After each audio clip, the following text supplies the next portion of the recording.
El 25 de diciembre, el mundo entero celebra la Navidad, el nacimiento de Jesús. Pero, ¿y si yo les dijera que la Biblia no dice que Jesús nació justamente ese día?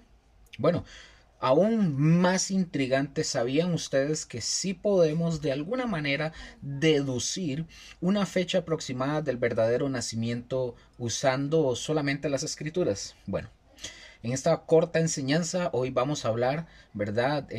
No vamos, o mejor dicho, no vamos a hablar de teorías conspirativas, sino de evidencia bíblica, histórica y hermenéutica sólida. Entonces, por favor, vamos conmigo a investigar un poquito sobre este tema hermoso. Primero, empezando en esto, diciembre, mis hermanos, es un mes invernal y sumamente riguroso, por ejemplo, en la ciudad de Judea. Para darles un poquito de contexto, el historiador judío del siglo primero llamado Flavio Josefo, él registra que en invierno se llevaban los rebaños a cubierto, o por decirlo en nuestro contexto, bajo techo, por así decirlo, porque las lluvias de invierno destruían el ganado y toda su comida. Eso ustedes lo pueden encontrar en un escrito de Flavio Josefo que se llama Guerra de los Judíos, por ejemplo. Esto, mis hermanos, encaja perfectamente con lo que dice Lucas capítulo 2 versículo 8, que dice lo siguiente: había pastores en la misma región que velaban y guardaban las vigilias de la noche sobre su rebaño. Y veamos lo que significa aquí en el griego muy rápido, lo que significa velaban, que viene del griego agripneo. Esto es un imperfecto activo indicativo, o sea, es una acción continua y repetitiva. Es decir, estaban velando, pasando la noche en vela, es lo que quiere decir. Y la palabra guardaban, que viene del griego filazo, o sea, es el imperfecto activo indicativo, o sea, ellos, los pastores, esto significa que estaban protegiendo, custodiando de manera habitual. Entonces, mis hermanos, con esto que acabo de mencionar, si los pastores habitualmente pasaban la noche al aire libre con sus ovejas pastando, esto indica un clima benigno, un clima bueno, no el frío lluvioso de diciembre. Sería muy insensato y arriesgado para el ganado, ¿verdad? Sacarlos en ese tipo de clima, principalmente para las ovejas. Segundo punto, mis hermanos, hay que observar algo interesante. El censo ordenado por César Augusto, ¿verdad? En Lucas capítulo 2 versículos del 1 al 3. Por ejemplo, para poder comprender esto, los romanos, mis hermanos, eran unos administradores sumamente pragmáticos. Entonces, para ellos, ordenar un censo en pleno invierno, cuando los caminos eran sumamente difíciles y peligrosos, hubiera sido algo contraproducente, ¿verdad? Hacerlo de esa forma. El objetivo en este caso era poder contar a la población para los impuestos, más bien no causar muertes en el trayecto, no les servía, ¿verdad? Por ejemplo, el historiador Tácito y papiros, ¿verdad?, egipcios muestran que los censos romanos se realizaban en épocas de clima favorable, generalmente tras la cosecha, cuando la gente podía viajar. Entonces, con esto, mis hermanos, aquí está la joya de poder investigar un poquito estos temas. La Biblia nos da una sincronización divina. Por ejemplo, en Lucas capítulo 1 vamos a ver el primer punto. Vamos a ver el punto de partida en este sentido. Recordemos algo interesante. Zacarías, padre de Juan el Bautista, este hombre era un sacerdote del turno de Abías. Lo pueden ver en Lucas capítulo 1 versículo 5. Por ejemplo, en el primer libro de Crónicas, capítulo 24 versículo 10, se establece el orden de los 24 turnos sacerdotales. Ahora, los estudios del calendario del segundo templo, confirmados por el rollo del templo de Qumran, ubican el turno de Abías a finales del mes hebreo de Sivan e inicios de Tammuz, que corresponde en nuestro calendario gregoriano, corresponde a mediados de junio. Reitero, que corresponde en nuestro calendario. Número 2. el embarazo de Isabel, la mamá de Juan el Bautista. El ángel, mis hermanos, aparece a Zacarías, o sea, se le aparece a Zacarías, mientras Zacarías servía en su turno. Lucas capítulo 1, versículos del 8 al 11. Al regresar Zacarías a la casa, Isabel concibe, es decir, queda embarazada de su esposo Zacarías. Lucas capítulo 1, versículo 23 y 24.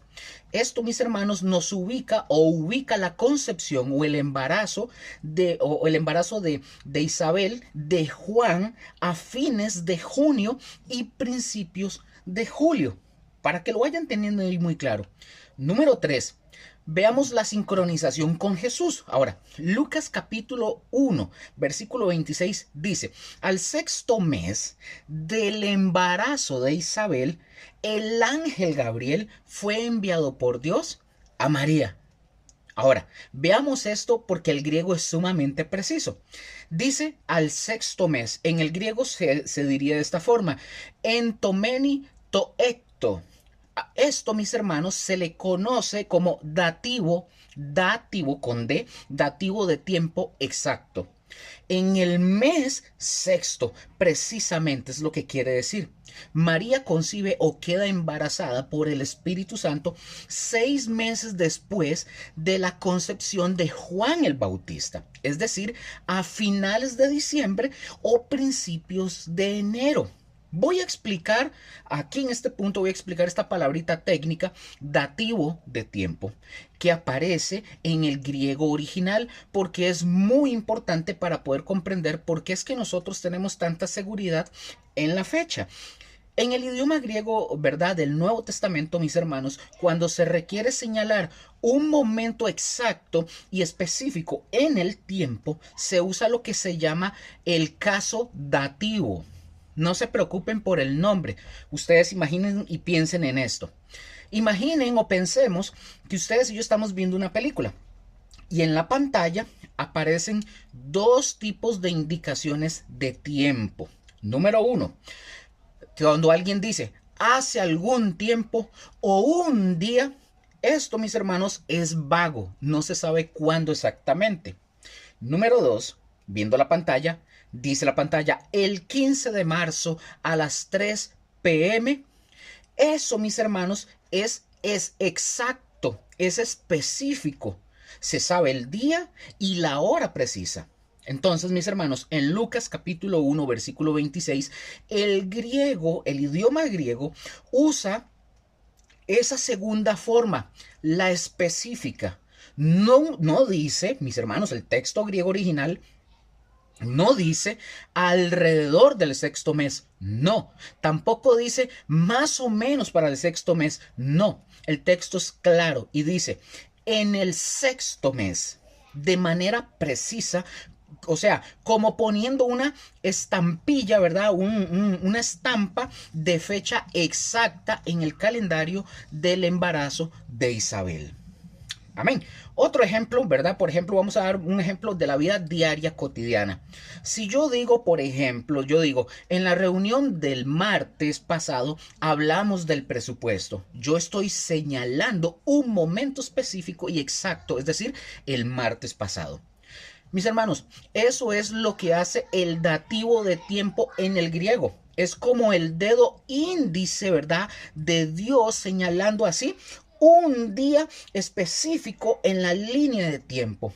Es como decir, aquí, precisamente en este punto, en el mes sexto, es cuando el ángel Gabriel visitó a María. Es lo que está diciendo el dativo de tiempo. Por eso, mis hermanos, nosotros podemos hacer el cálculo, ¿verdad?, con seguridad. No es una aproximación. El texto original nos da un punto de anclaje exacto en la línea de tiempo, la línea técnica.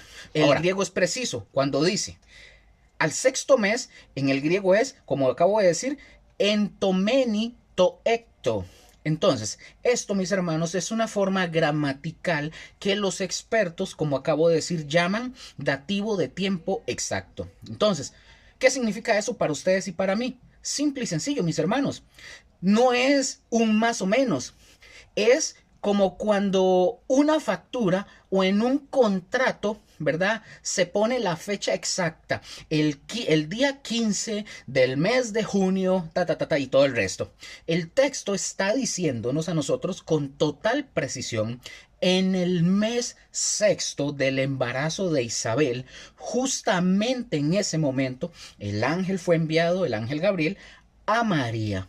Es una coordenada de tiempo específica que Dios dejó ahí en su palabra. María, mis hermanos, la madre de Jesús, concibe por el Espíritu Santo 6 meses después, en ese punto exacto de la concepción de Juan, lo que nos lleva a ustedes y a mí, ¿verdad?, a pensar que eso fue que María quedó embarazada a finales de diciembre o principios de enero como fecha de la anunciación. Ahora, punto número 4. Veamos el cálculo final. Si María, la madre de Jesús, queda embarazada a finales de diciembre, entonces nosotros empezamos a sumar la gestación humana en el vientre de María. 9 meses, es decir, supongamos que fue en diciembre, a finales de diciembre, entre enero, digamos diciembre, enero, febrero, marzo, abril, mayo, junio, julio, agosto, septiembre. Más o menos, ¿verdad? Entonces, 9 meses después nos lleva a nosotros a un nacimiento a finales, ojo, a finales de septiembre o a inicios de octubre, en el mes de Tisrei o Tisrei, como se diga en el calendario hebreo, época de la fiesta de los tabernáculos, el Sukkot, así se le llama. Entonces, mis hermanos, vean qué hermoso es esto. Juan el Bautista fue concebido cerca del solsticio de verano, cuando los días comienzan a acortarse, y nació cerca de la Pascua. Jesús, mis hermanos, fue concebido, o María quedó embarazada de Jesús, cerca del solsticio de invierno, cuando los días comienzan a alargarse. Y Jesús nació en tabernáculos, en la fiesta donde Dios habitó, o sea, donde Él acampó, tabernaculizó entre nosotros. Lean Juan capítulo 1, versículo 14. Jesús, mis hermanos, Dios hecho carne, vino a tabernaculizar con su pueblo. Amén. Entonces, mis hermanos, la pregunta del millón, porque muchos la hacen: Jesús nació el 25 de diciembre. La evidencia bíblica e histórica sugiere firmemente que no. Así es sencillo. No nació el 25 de diciembre. Su nacimiento, o mejor dicho, su nacimiento mucho más probablemente ocurrió en otoño durante una fiesta, ¿verdad?, que proféticamente anunciaba su venida. Ahora, la pregunta: ¿y por qué celebramos Luker el 25 de diciembre? Bueno, esa es una fascinante historia, ¿verdad? Una historia de la iglesia, de sincretismo y de la providencia de Dios, que la vamos a dejar, ¿verdad?, para un próximo video de estos cortitos, ¿verdad? Pero aquí, mis hermanos, lo más importante no es la fecha exacta, sino la realidad histórica. Dios se hizo hombre para salvarnos. Amén. Entonces, ¿usted está listo para conocer más misterios bíblicos? Pues bueno, sigamos en eso y vamos a seguir subiendo unos que otros videos para ir aprendiendo cosas que son sumamente interesantes. Amén. Bueno, entonces que el Señor me los continúe bendiciendo y nos vemos en el siguiente. Chao.